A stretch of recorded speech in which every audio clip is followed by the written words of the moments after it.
na tayo guys ngayon sa farm. Ang tanim nila bali dito ay palaya. So tara, samahan nyo ako, itutur ko kayo sa loob.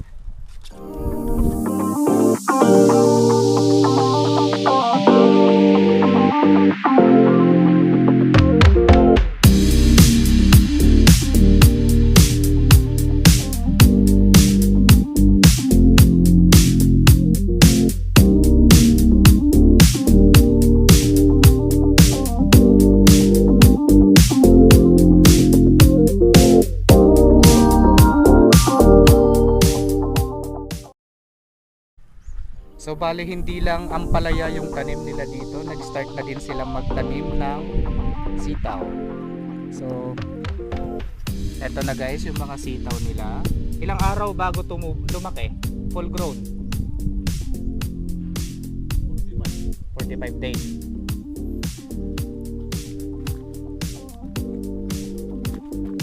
So bali itong mga sitaw daw mag-full grown sila, or pwede na siguro silang mag-produce after 45 days.